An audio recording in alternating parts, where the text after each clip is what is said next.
Everybody, कैसे हो आप लोग? आई एम तुम त्यागी, योर बायोलॉजी एजुकेटर फ्रॉम अडर 247। सो मेरे जितने भी क्लास 11th में अभी बच्चे आए हैं, कैसा लग रहा है आप लोगों को? पहले तो मुझे कमेंट सेक्शन में ज़रूर बताना कि आप लोगों को क्लास 11th में बायो स्पेशली पढ़ के कैसा लग रहा है, आपकी जर्नी अभी तक कैसी चल रही है। एंड अगर यहाँ पे कोई सक्षम बैच का बच्चा है तो वो भी हमें ज़रूर बताएं कि आप लोगों का बैच कैसा चल रहा है और आपकी जो बायोलॉजी की तैयारी है वो कैसे चल रही है।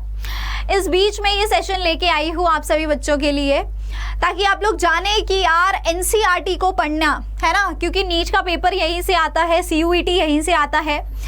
आप लोगों के लिए जितने भी बायो के बच्चे हैं उनके लिए बायो की एनसीईआरटी जो है वो माता है भैया, ठीक है। इसके आगे सुबह उठते ही प्रणाम कर लिया करो। और साथ साथ बेटा जी आपको इसको पढ़ने का सही तरीका भी पता होना चाहिए, अदरवाइज आप बहुत सारी चीज़ों में पीछे रह जाएंगे।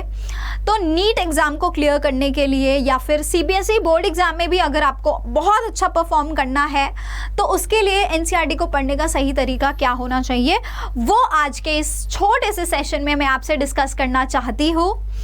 राइट, सो या let's just get started. Okay, बताते हैं कुछ आपको टिप्स एंड ट्रिक्स कैसे आप एनसीईआरटी को सही तरीके से पढ़ सकते हैं। तो बेटा ज़रा यहाँ पे ध्यान से देखना, मैं काफ़ी सारी चीज़ें यहाँ डिस्कस करूँगी आप लोगों के साथ में। तो आई थिंक एनसीईआरटी जब नई नई आती है सबको शौक चढ़ता है ना, ऐसे आप लोग जाते हो बुक्स खरीद के आते हो, उसके बाद में अपने हाइलाइटर्स लेके आते हो अलग अलग कलर्स के, है ना। Specially girls, I am not getting gender biased here, but it's generally seen that they like different colours, pink, purple and all. हाँ, लड़कों का तो चलता है अब यार दे दे यार तू, काला नीला कुछ भी चलेगा। हाँ, बट थोड़ा सा लड़कियाँ कलर स्पेसिफिक हो जाती हैं।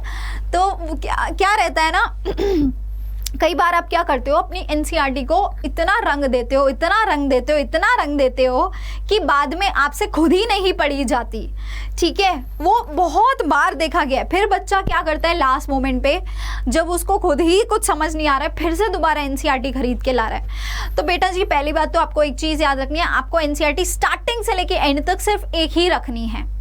11वीं की शुरू में एक आपने एनसीईआरटी अभी खरीद ली है, बस वही रखो और लास्ट तक रखो। Same with the class 12 students also, आपने जो 12वीं की बुक खरीद ली है बेटा, टाइम वैसे ही बहुत हाई जा चुका है, आप लोगों को अभी तक तो बहुत कुछ पढ़ भी लिया होगा, बट अब एनसीईआरटी चेंज मत करना, जो एनसीईआरटी आपके पास है उसी से ही आपको पढ़ना है। First thing, right. दूसरी चीज़ है कि आपको एनसीईआरटी को बिल्कुल भी रंगना नहीं है कि सब तरह के पेन लेके चला दिए हैं, ये भी नहीं पता कि उसमें मार्क क्या करना चाह रहे हो। देखो एनसीईआरटी को जब आप हाईलाइट करते हो उसका मतलब क्या होता है कि आप पहली बारी आपने रीडिंग की, ठीक है, रीडिंग करने में आपको कुछ कुछ चीज़ें ऐसे लगी कि हाँ ये चीज़ें यहाँ पे इंपॉर्टेंट जा रही है और उनको आपने अंडरलाइन कर दिया, राइट।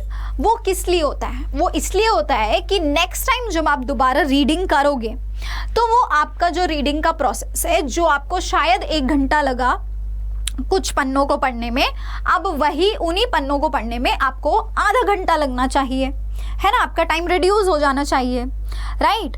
और फिर उसके बाद आप सेकंड टाइम जब वहाँ पे करते हैं तो आप कुछ और डिटेल्स वहाँ पे मेंशन करते हैं। जब आप क्लास में लेक्चर्स लेते हैं, टीचर्स आपको 100 बातें बताती हैं, समझाती हैं, तो इस तरह से जैसे आप कई कई चीज़ें वहाँ मेंशन कर देते हो, जैसे यहाँ पे इसने लिली के आगे ऐसे एपिफिलस लगा दिया, एरो लगा दिया, तो ये चीज़ें आप सेकंड टाइम में करते हो, सेकंड या थर्ड टाइम में करते हो, ताकि जब आप बिल्कुल लास्ट में पेपर के दिनों में रिवीजन करने जाओगे उस टाइम पे आपका जो रिवीजन टाइम है वो आधे घंटे से भी अब और ज़्यादा रिड्यूस होकर 15-20 मिनट का हो जाए, है ना, कि एग्ज़ाम टाइम में आपके लिए फटाफट उसको रीड करना आसान हो जाए।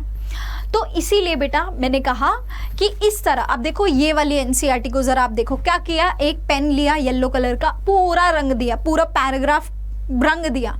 अब इसका क्या मतलब है, नेक्स्ट टाइम जब ये रीडिंग करने आएगा दोबारा से पूरा पैराग्राफ पढ़ रहा होगा, क्या फ़ायदा इस तरह की हाइलाइट्स करने का। हाँ, ये तो आपने पेन लिया और सारा रंग के बैठ गए, ऐसे थोड़ी ना अंडरलाइन करते हैं, ऐसे थोड़ी ना हाईलाइट करते हैं। सो ये एनसीईआरटी को पढ़ने का बहुत ही गलत तरीका होता है। आपको वहाँ पे कुछ पेन, ज़रूरी नहीं है आपको पिंक, रेड, पर्पल सारे पेन चाहिए, आप एक आधा पेन लेके रखो, बट कुछ इंपॉर्टेंट चीज़ों को ही अंडरलाइन और हाईलाइट करते हुए चलो। ठीक है, बात समझ में आई।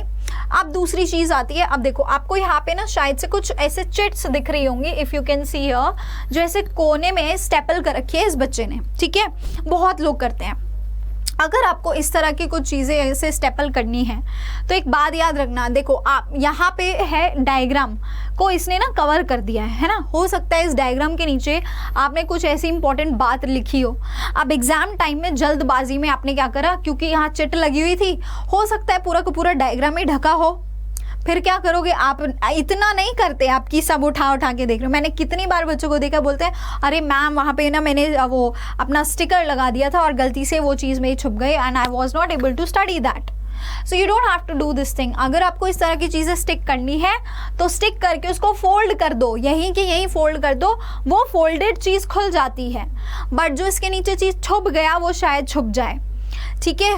बल्कि मैं तो कहूँगी कि इन स्टिकर्स लगाने की ज़रूरत भी नहीं होती है, आप सिंपली एनसीईआरटी के साइड में इनफ स्पेस होती है, अगर आपको कुछ एक्स्ट्रा चीज़ लिखनी है आप यहाँ लिख दीजिए, इसके अलावा आपको एनसीईआरटी को भरने की ज़रूरत नहीं है। समझ में आई ये बात? ओके।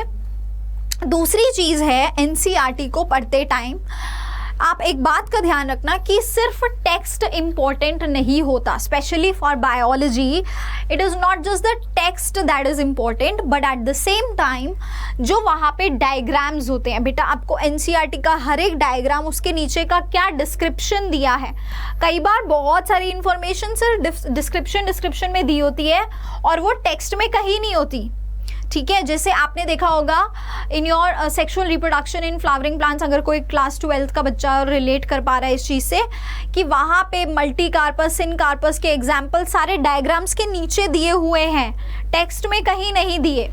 तो इसीलिए डायग्राम और नीचे का ये जो डिस्क्रिप्शन होता है, ये दोनों चीज़ें इंपॉर्टेंट हैं, इन सब को देखना है।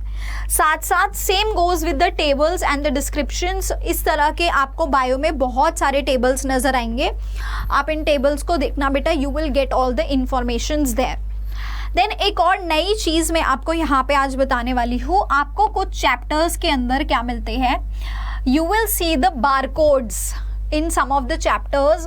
तो उन बारकोड्स को स्कैन करके आपको वहाँ पे कई प्रैक्टिकल्स मिलेंगे, जो जैसा कि इस बार नीट के बच्चों को बहुत ज़्यादा बताया गया था कि यार वहाँ पे कुछ प्रैक्टिकल्स होने वाले हैं, और वो जो बारकोड दिया जाता है उसमें वो एक्स्ट्रा इन्फॉर्मेशन प्रैक्टिकल से आती है, ठीक है। तो वो चीज़ आप खुद देखना, ठीक है। बाकी वो इतना इम्पोर्टेंट नहीं रहा ठीक है, बारकोड में जो इन्फॉर्मेशन दे रखी थी उससे ज़्यादा कुछ सवाल आएंगे नहीं, but still I am just telling you how you have to decode the NCERT, ठीक है, राइट। और इसके अलावा आपको जो है एक और चीज़ मैं यहाँ पे बता रही थी, that whenever you will be studying the diagrams, तो डायग्राम्स की हर एक लेबलिंग को भी आपको अच्छे से देखना है, आपको कोई भी लेबलिंग को मिस आउट नहीं करना है, राइट। सो अगर आप इन सारी चीज़ों का ध्यान रखते हुए अपनी एनसीईआरटी को रीड करते हो बेटा, this is the right way to read the NCERT and decode the NCERT. बच्चे बोलते हैं कि मैम हम तो सारा टाइम एनसीईआरटी ही पढ़ते हैं, पर लेकिन हमें तो लगता नहीं कि नीट का पेपर यहाँ से आता है, सब आउट ऑफ एनसीईआरटी है ऐसा कुछ भी नहीं होता, ठीक है। Everything is coming from the NCERT. And जब आप लोग मिलके हमारे साथ, अभी तो अब क्लास 11 12th के हो, जैसे ही अब आप नीट के एग्ज़ाम की तैयारी हमारे साथ करना शुरू कर देंगे ना, तो तब हम आपको बताएंगे कि भाई सारे सवाल यहीं से आते हैं, ठीक है, वो प्रॉब्लम भी हम सॉल्व कर देंगे, नो इश्यूज़ इन दैट। बाकी all the very best, do मतलब अपनी जो तैयारी है उसको जैसे आप कर रहे हो वैसे करते रहो। एंड स्पेशली जितने भी क्लास 11th के बच्चे हैं, मुझे कमेंट सेक्शन में ज़रूर बताना कि क्या आप इसी तरीके से एनसीईआरटी को पढ़ते हो या नहीं, ठीक है। बाकी जितने भी बच्चे हैं, अगर आपको लगता है कि आपके तरीके में थोड़ा सा शायद आप गलतियाँ कर रहे थे, तो स्टार्ट मेकिंग द चेंजेस, अभी से ही अपनी आदतें सुधार लोगे तो it will help you in the long run, okay.